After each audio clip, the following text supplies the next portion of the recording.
Pyramids, temples, tombs. These ancient wonders promise even greater secrets, still to be found under the sands of Egypt. Now, cutting-edge science finally decodes the mysterious land of the pharaohs. With modern technology, we are gaining an insight into the way the ancient Egyptians lived and the manner in which they died. This time, the mysteries behind the decline and fall of ancient Egypt.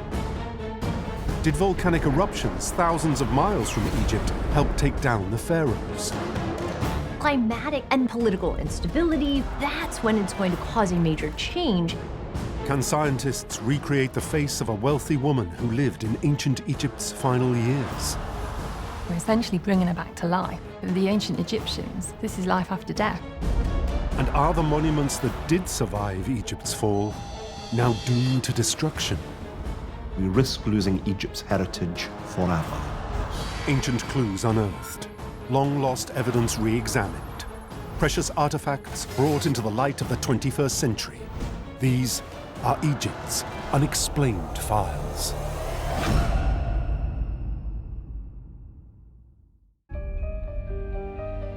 Mummified pharaohs, imposing temples, and mysterious hieroglyphs. Symbols of ancient Egypt's strength and sophistication, now confined to museums, or left to be whipped by desert winds. Like many great civilizations, Egypt rose to the height of power before a dramatic fall. Now scientists and scholars are working together to understand why and how this great civilization came to an end. For over 3,000 years, Egypt was ruled by the pharaohs. But over the course of 3 centuries, they slowly lost their grip on power, to leave Egypt facing a chaotic downfall. Open revolt in the streets, a famine. Dramatic tales of political chaos, of everything breaking down. What might be triggering this chaos? Now, can climate science and clues buried in the polar ice caps explain the terminal decline of the ancient pharaohs? There are so many changes, so many shocks that a society can withstand before it breaks. 305 BCE, the Ptolemaic Dynasty begins its rule of Egypt. Ptolemies were the descendants of Ptolemy, who was one of the generals of Alexander the Great. Ptolemy managed to seize Egypt, and his family then ruled Egypt for the next 300 years. Under their rule, Egypt flourished as a cultural and economic powerhouse, building great monuments like the Lighthouse of Alexandria. But this era was still marked by civil unrest, caused by famine. Suddenly, there's no food available, or at least food is in short supply, and if it wasn't being dealt with to their satisfaction, then they would want to rise up and revolt. When the agricultural cycle does not look great, you can understand that people are going to panic. The king is someone who is supposed to promote justice and order and destroy chaos. Famine after famine undermined attempts by the Ptolemies to govern Egypt effectively. Now Egyptologists are searching for clues to explain why famine hit this era so often. Their first clue is the Nile. The river's annual flood was crucial to life in Egypt. Without the floods, they can't grow the crops, and if they can't grow the crops, then they can't eat. Historical records reveal periods in the Ptolemaic era when the Nile floods didn't arrive. An international team of climate scientists search for evidence to explain why. They uncover clues thousands of miles from Egypt, in the polar ice caps. The scientists drill core samples from the ice. They reveal geological records stretching back thousands of years. They found in a number of these cores sulfur particles which arrived there as a result of volcanic eruptions. Scientists know that giant volcanic eruptions can have a direct effect on global weather patterns. We know volcanoes are an important forcing mechanism, climatologists say, for global climate, for cooling. When volcanoes erupt, they blast clouds of sulfur dioxide high into the stratosphere. It forms a layer of sulfate particles, which reflects sunlight back into space, lowering temperatures and changing patterns of rainfall around the globe. It has to be a certain size eruption that puts sulfates and ash into the stratosphere and that circulates globally or hemispherically, that reduces the amount of sun hitting the Earth's surface, which in turn affects how the monsoon is operating. Now scientists ask if volcanic eruptions could explain the failure of the Nile to flood in Ptolemaic Egypt. Researchers analyze the ice cores in their field labs. They detect spikes in the concentration of sulfate particles, which allows them to date ancient volcanic eruptions with astonishing precision. For the volcanic record in the ice cores in Greenland or the Antarctic, we can understand volcanic eruptions in a sequence plus or minus a single year. What's really interesting about this for Egyptian history is that those eruptions seem to have taken place in the Ptolemaic period. But could these eruptions really have affected the flooding of the Nile? Research teams at NASA create computer simulations to test the theory. Scientists can measure temperature changes, reconstruct temperature patterns in the world, reconstruct rainfall patterns in the world in some detail. The computer modeling reveals the mass of sulfate particles from volcanic eruptions in the northern hemisphere pushes the monsoon rains further south, away from Egypt, starving the River Nile of water. As a direct result of these eruptions, there is suppressed rainfall in Africa and particularly around the area of Ethiopia, which would directly affect the Nile. Large eruptions and multiple eruptions closely spaced together can perturb a river like the Nile for sometimes a decade, possibly even longer. Researchers now compare the dates of these volcanic eruptions with the dates of famine and social unrest in Egypt. They uncover a compelling link. In the 40s BC, we have evidence from the ice cores of major eruptions happening throughout the globe.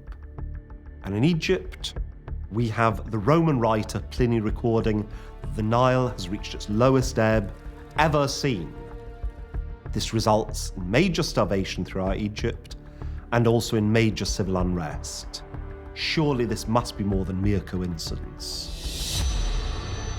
The two pieces of information, the historical and the scientific, are really working together to build a bigger, clearer picture of this. The Ptolemies finally lost control of Egypt to the Romans in 30 BCE.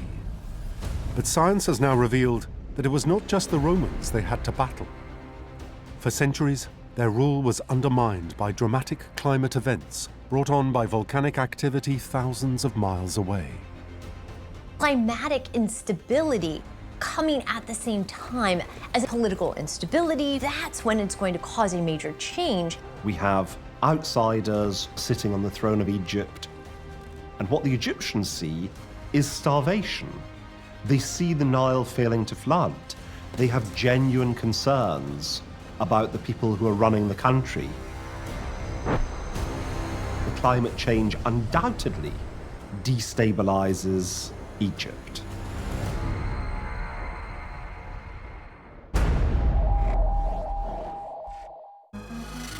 Today, the temples and monuments of ancient Egypt show the power of this once mighty civilization. The hieroglyphs carved in their walls tell the story of the rise and fall of the powerful pharaohs who once ruled the land. But new technology can reveal another side to the Egyptian story. That of ordinary individuals overlooked by history, now revealed by science. Hidden deep in the vaults of an Australian university, the long-forgotten head of an unidentified mummy. This mummified head had been in storage. It'd basically been left in the vaults for near on 100 years. Now, can this mummy's head reveal vital clues to the life and death of an individual from one of the last generations to live under the rule of the Pharaohs? And can the very latest 3D printing technology reveal their true face? Can we say anything about who this person was? When did they live? How did they die? 2016. A long-forgotten mummified head is discovered in a collection at the University of Melbourne. Experts are unsure of its origins. They turn to radiocarbon dating and analyze a fragment of detached bandage from the head. This process can reveal when this person may have lived and died. Radiocarbon dating, it's one of the greatest tools for archaeologists and scientists. We can actually give a date range. Scientists reveal the mummified head dates to between 300 BCE and 30 BCE, the final years of Egypt's last pharaohs, the Ptolemies. Now, researchers want to find out what clues this individual could reveal about this remarkable era. But they're worried that after nearly a century locked in a vault, the head may have deteriorated. Because the head was wrapped, there may be decay happening beneath the bandages. There was a great concern that its condition had worsened and was continuing to worsen, and something needed to be done. For the first time in 90 years, the head is scientifically examined. It's tightly bound in bandages, darkened with embalming oils, evidence of the highest grade of mummification, and a major clue to who this person was. The very fact that this individual had been mummified suggests that they are part of Egypt's elite. Mummification was a time-consuming, expensive process. The team hopes the head will reveal further clues to this person's story. But there's a problem. The bandages are preventing the team from studying the skull in detail, and removing them is out of the question. To actually unwrap the mummy would be, slightly undignified and disrespectful. After all, this is the remains of a deceased human being who was very deliberately wrapped in this way, and they wanted, as far as possible, to maintain that.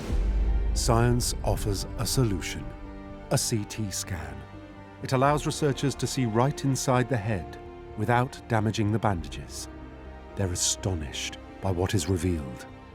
Far from having deteriorated, the skull is in near perfect condition.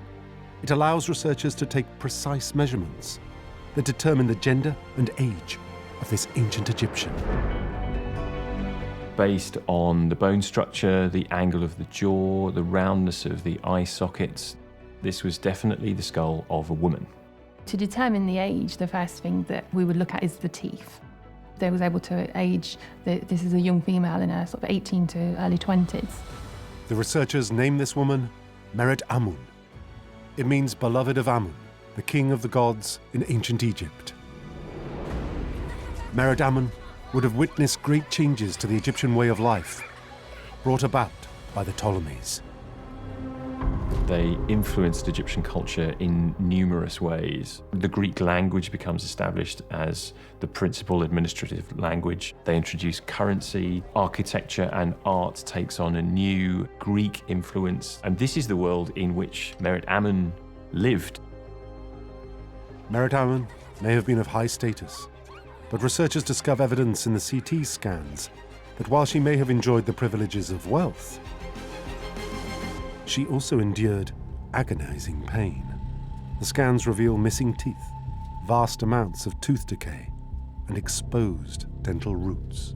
For the ancient Egyptians, tooth decay frequently came about from the amount of sand that was to be found in processed foods. And this sand would gradually erode the enamel of the teeth, exposing the roots and causing severe pain at a time when there really was no dental medicine to speak of. This is a vivid insight into the agony Meret Amun endured right up to the day she died. But the team wants to reveal even more detail about this woman and undertake an ambitious challenge to reconstruct her face. They use the precision data from the CT scans to program a 3D printer. It is a time-consuming process, and certainly for this particular skull, it took 140 hours. Slowly, a precise replica of Merit Amun's skull materializes inside the printer. When it's complete, the model reveals further tiny but crucial details. Clues hidden inside the cranium that suggest a serious blood disorder. The CT scanning with the 3D model showed evidence for thinning and pitting on the skull itself. It's looking like she was possibly anemic. And with anemia, there's a lack of red blood cells. The body is essentially struggling for oxygen. And when that happens, the bone marrow starts to swell, and this has created what appears on the skull of the mummy's head. The draining effects of anemia would have taken a heavy toll on Merit Amun, robbing her of all energy. This diagnosis shines yet more light on the final stages of her short life. It's almost certain that during her final days, this young woman would have been confined to her bed. She would have been unable to move about, she would have been exhausted. And although we don't as yet know precisely how she died, there are two major contributory factors there. Now researchers hope to uncover even more by revealing exactly what she looked like. A forensic artist attaches three-dimensional plastic markers at key points on the face and head. And these represent tissue depth, which is based on population averages. And this could then be used to recreate the soft tissue, the musculature, in clay, and slowly the team could begin to build up a picture of the face of the individual. Using her specialist knowledge of anatomy, the forensic artist then meticulously builds up the layers of muscle and tissue. Slowly, layer by layer, the face of a woman from the time of Egypt's last pharaohs begins to emerge. By recreating the face, we're essentially bringing her back to life, and we've given her now, a personality, which for the ancient Egyptians, this is life after death.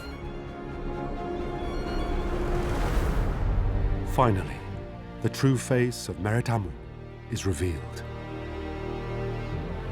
She was a high-status young woman who lived over 2,000 years ago, witnessed the unique rule of Egypt's last pharaohs, and may have succumbed to the debilitating effects of anemia and severe, untreated dental infection. Through this process, we have now recreated a young woman, and we have shown not just an object in a museum, but someone who once lived and breathed in ancient Egypt.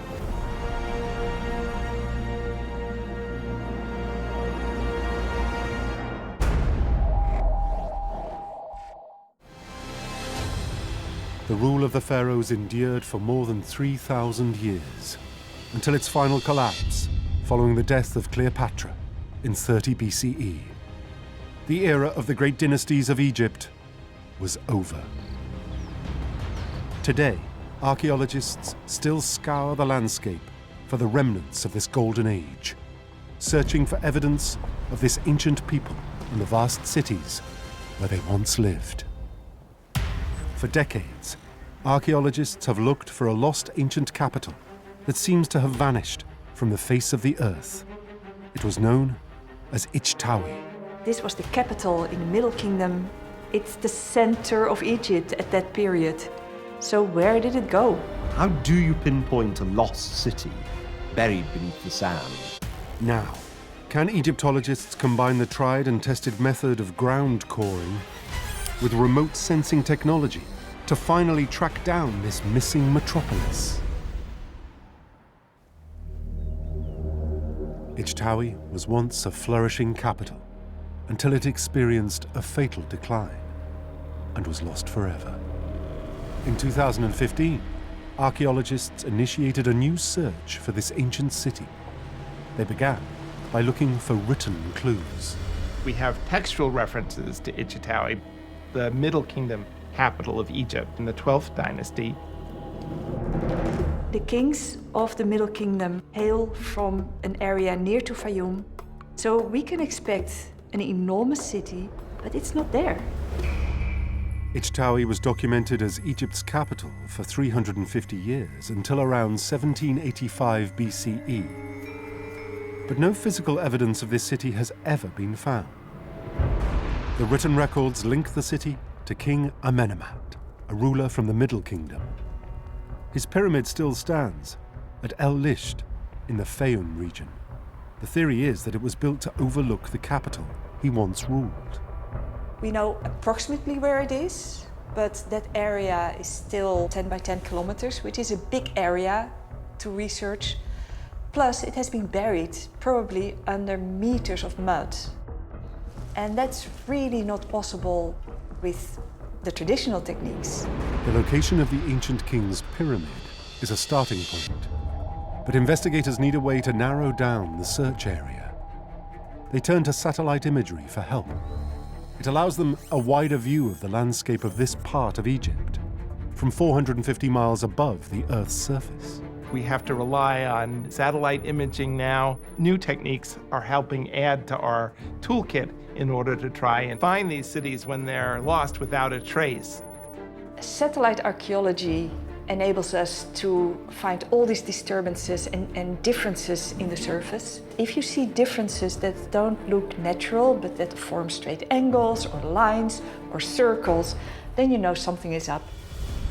Satellite imagery must be analyzed for telltale clues. Ancient texts record that Ichtawi was built on the banks of the Nile, but the river has shifted its course over the years. Now archaeologists ask if this could explain the ancient city's ultimate demise. If the Nile has moved and Ichtawi was built on its banks, is it possible that the river might have moved and swallowed it up over time? The movement of the Nile has left subtle traces in the desert landscape. When scientists study a satellite image of an area where the river once flowed, they discover an exciting clue. A raised expanse of ground located close to Amenemhat's pyramid shows signs that it was once densely inhabited. The data from the satellite imagery allows us to see that there is an area which is somewhat raised. It seems to indicate human interaction with the landscape on a large scale, which allows us to ask the question, could this be the site of Ichtawi? Satellite technology can only take the search so far. The fundamental techniques of archaeology must now be used to try and solve this mystery. You have to do what we call ground truth. One way of doing that is by coring, by drilling a deep hole and pulling out a cross-section of centuries of history and just analyzing carefully from every layer in that core. Rather than covering a single large area very comprehensively, you send a kind of probe into the ground just to look for cultural material. The coring team probe 5 meters beneath the surface. The layers of the cores reveal different periods throughout history. Archaeologists are searching for any signs of human habitation. They find key evidence dating to the period of Egypt's Middle Kingdom, when Ichtawi would have been a prosperous city. The cores yielded fragments of Middle Kingdom pottery. There are potsherds and various other pieces beneath the ground which seem to indicate this has been an inhabited area. The pottery sherds date to when Ichtawi was a flourishing capital. But as the large-scale coring project continued, many of the samples amazed archaeologists, as the evidence of a jeweler's workshop is discovered within them. You don't get a workshop with gemstones in your average village. So this indicates that we are hitting a very important settlement. Agate and carnelian that had been smashed to make jewelry, and often these kind of jewelers' workshops are associated with the royal palace. This is a crucial clue. Evidence of a luxury industry like a jeweler's suggests this was once the site of a vibrant, wealthy, ancient city. This may then be a thriving city, and possibly Ichtawi. After decades of study, full-scale spade and soil excavations can now begin, and this ancient, fallen capital may finally be uncovered.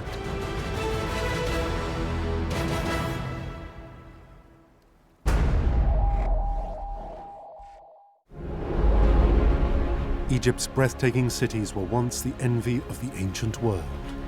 But eventually these great capitals declined, to be buried beneath the desert sands. Thousands of years later, archaeologists treasure every clue they unearth, and conservationists battle to protect what remains of this once great civilization. Precious ancient sites and artifacts are under attack, as new discoveries are found submerged in water. This is a major threat to the archaeology of Egypt. Now, cutting-edge satellite technology is being used to try to explain why archaeological sites that were once dry as dust are now soaking wet. How might we explain this bizarre phenomenon? 2017, a suburb east of Cairo, and an incredibly rare find is made. A 2,600-year-old monument of Pharaoh Santik I. Excavators discovered, quite by chance, a colossal 26-foot-high quartzite statue. But archaeologists are dismayed by the conditions the statue is found in. The soil is waterlogged. Even though the statue was found not too far beneath the surface, it was as though the statue had to be pulled out of a pool of water. This is not an isolated incident. At the 2,000-year-old Kom el-Shokafar catacombs of Alexandria, rising groundwater has damaged the breathtaking stonework. It took emergency engineering works in 2019 to save it. Meanwhile, at the colossal Temple of Luxor, the stones are being eroded by water damage. We're beginning to see signs of surface damage on the stonework and on the carvings and on the reliefs, appearing as a crystallized white powder on the stonework itself. And in its most extreme examples, whole areas of carving just simply crumble to dust. Clearly, this is putting some of the country's major archaeological sites at severe risk. Scientists are trying to find out where this water's coming from and how they can hold it back. Many researchers believe the root of this problem can be traced back to the 1960s and the construction of an engineering giant, the Aswan High Dam. This was undertaken to provide Egypt with hydroelectric power, but also to allow the land in the Nile Valley to be farmed throughout the year. The dam provided water for the crops by flooding extensive areas. Several of Egypt's ancient monuments had to be relocated, along with over 90,000 citizens. But 50 years after its completion, the problem of rising water is getting worse. Modern scientists are studying the landscape for clues to explain why. Scientists are using remote sensing and GIS techniques to look at how the land has changed over the last few decades. Analysts collect data from a camera known as the Advanced Spaceborne Thermal Emission and Reflection Unit. This is mounted on the Terra satellite, which orbits Earth. Satellite images taken over the course of the last 30 years allow scientists to show that urban areas have expanded and developed very rapidly, with the loss of agricultural land.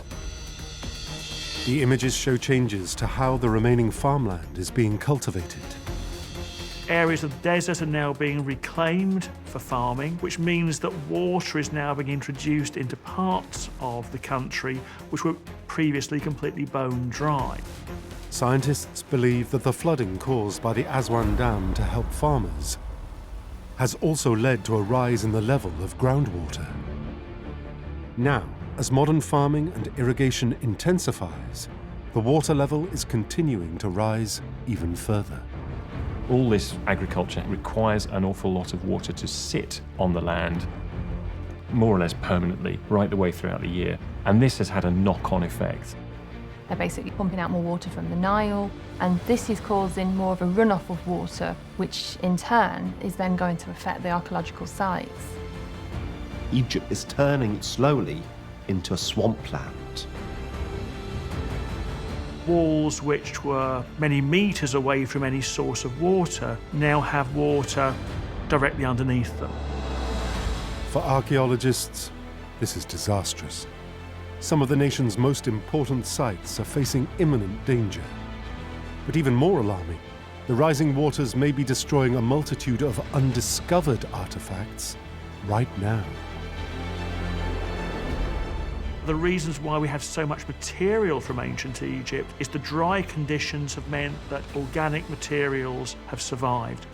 The rise in the water is worrying simply because it means that far less is going to be preserved. The more vulnerable ancient monuments are to things like rising groundwater, the more those things stand to be lost before archaeologists get to them. Now Egyptologists and scientists are working more closely than ever to search for and save Egypt's hidden history before it's too late. It's actually crucial that we act now to protect these monuments. We need to resolve this problem quickly and affordably. Otherwise, we risk losing Egypt's heritage forever.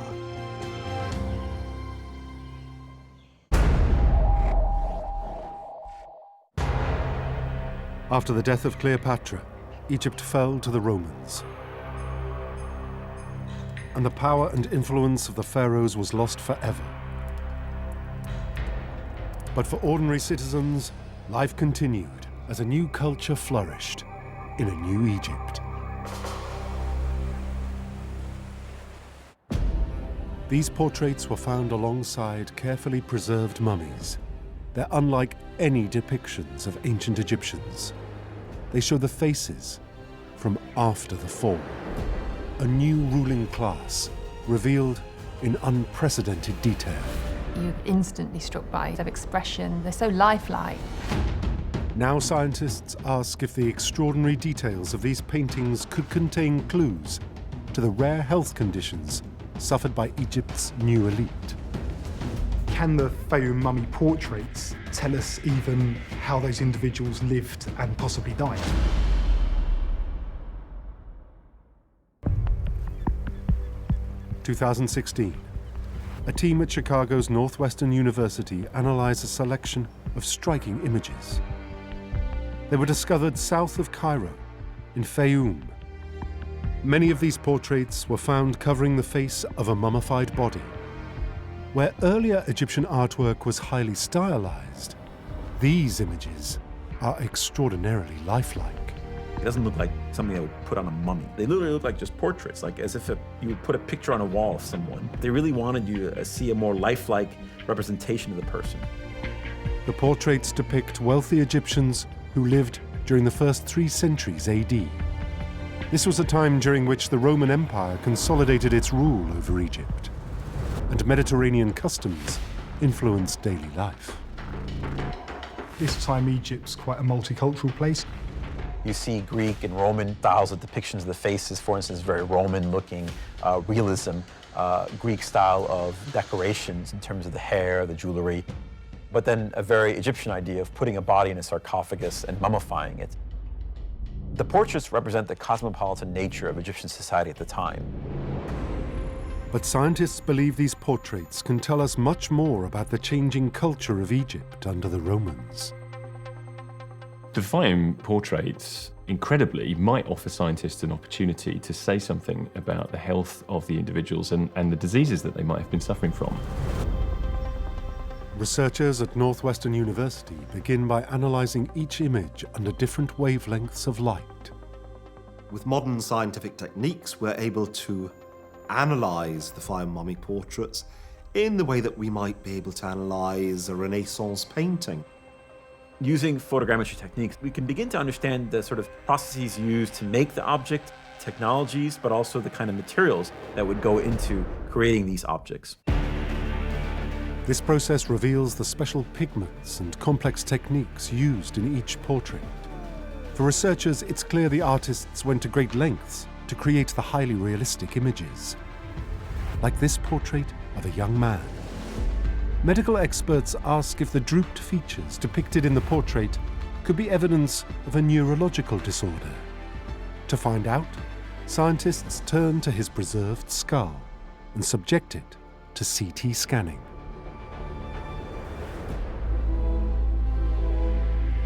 What appears in the portrait to have been an anomaly in the soft tissue on the face is backed up by the measurements from the skull. The individual was suffering from some kind of atrophy of the soft tissue and the bone underneath. The scientists concluded, therefore, that in this case, he was indeed suffering from Parry-Romberg syndrome. The study actually revealed significant neurological conditions, signs of a very rare condition, which is Parry-Romberg. And what this does is it actually causes shrinkage to the face. The details of the Fayum portraits may reveal even more. Scientists know that the evidence of neurological disorders can be found not just in the skull, but also in our eyes.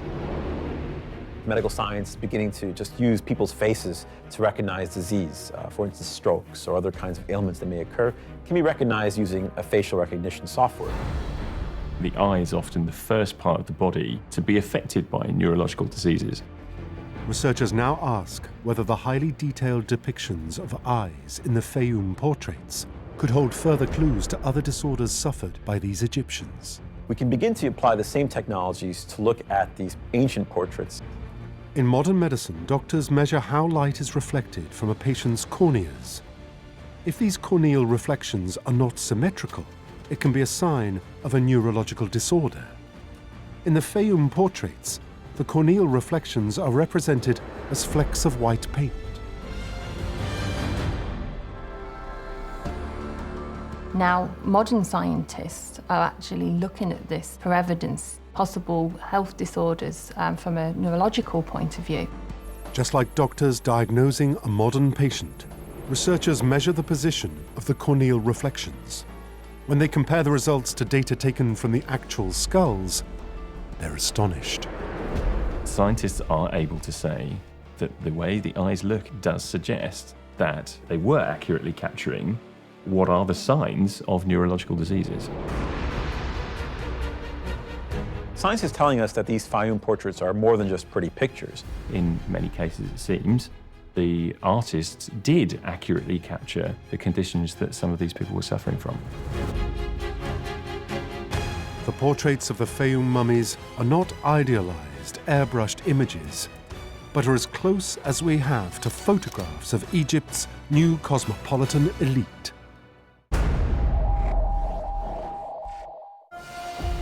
The Obelisk, one of Egypt's most prized monuments.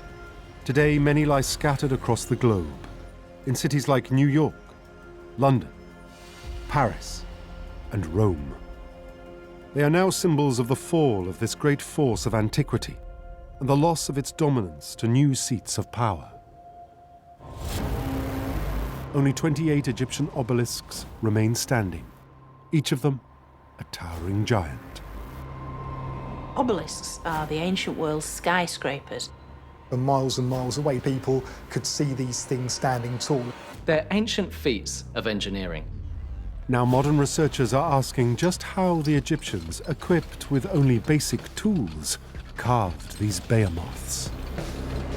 Now it's almost miraculous how the ancient Egyptians create these amazing structures from solid granite. How did they do it, and what tools were they using? Obelisks could be over 100 feet tall, each carved from a single piece of granite, cut whole from the rock face. For the pharaoh who ordered this gargantuan task, the obelisk was a statement of divine authority. When you look at the form of obelisks, they end with this pyramid on top. That's a symbol of the sun god. So we're talking about the relationship between the king and the sun god. Obelisks really symbolize the entryways to the gods, the connection between our world with higher powers. Ancient Egyptians had to cut through solid granite, one of nature's hardest rocks. Yet they only had tools made of soft metals like copper and bronze. How did they do it? A vital clue can be found at a quarry in Aswan, an enormous unfinished obelisk, abandoned by workers 3,500 years ago. Looks like this thing was almost ready to be released from the quarry it was carved in, but then a crack was exposed in the obelisk, and so it had to be abandoned. If it did not develop a crack, it would have been the largest standing obelisk that we know. The unfinished obelisk shows signs of what seem like strike marks. We know ancient Egyptians carved soft rock like limestone using copper chisels. But to cut granite, it would take a harder metal, like iron, which had not yet been discovered. The evidence on the Aswan obelisk implies that it was being hammered and beaten out of the ground using copper chisels. But this seems slightly unusual because copper is quite a soft metal compared to the very hard granite. Other scholars believe it's more likely that the ancient workforce used rocks made of dolerite to free the obelisk. Using pounders about the size of a modern bowling ball upon the granite until the granite was worn away. It's almost inconceivable that such a simple technology could do this, but possibly with enough people, you could move something this large this way. But now researchers are re-evaluating an important clue. Discovered in the 19th century by the father of Egyptology, Flinders Petrie. Petrie, working at Giza, where the pyramids are near Cairo, he found granite drill cores, lumps of granite that look like they've been removed from the earth by drilling action. This could be a crucial piece of evidence in solving this mystery. Petrie's theory was that while the drills were made of copper, craftsmen needed the help of some other substance to cut through granite. Petrie believed that in order for these drills to be effective, they needed a hard cutting edge, so something else, not just the metal. And so he thought something like diamond would be suitable for that cutting action. We use diamonds to drill. Presumably they would have used something sort of comparable in hardness as diamond. 21st century researchers may have found the answer to this mystery in New York's Metropolitan Museum of Art.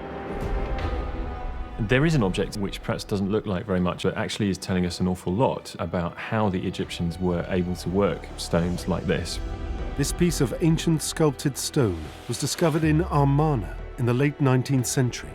Contemporary researchers are intrigued by a hole on the back of the artifact. A tubular cutting edge, a tubular drill has been used on this. And at the bottom of that drill hole, you can see a circular area.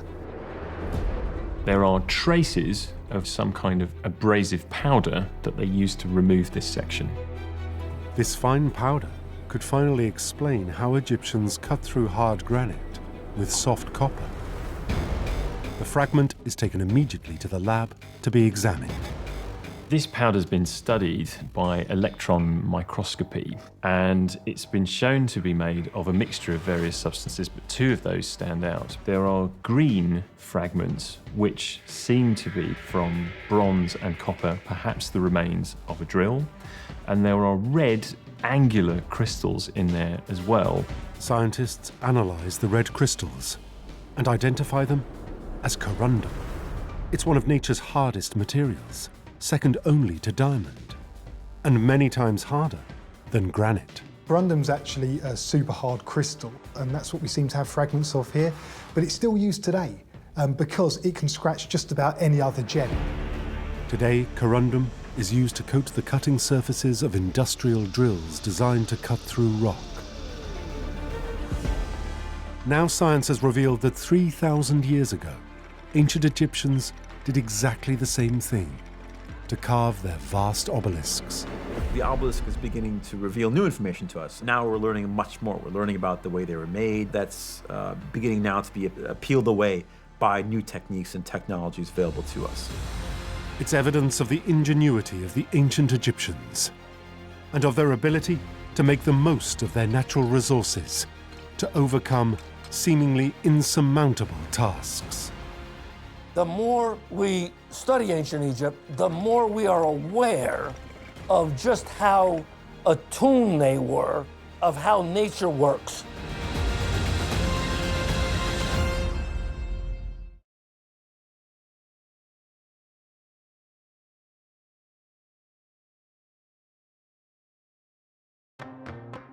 The Ptolemies were a very powerful line of kings capable of building a brand new capital city at Alexandria, and establishing Alexandria as one of the great centres in the ancient world.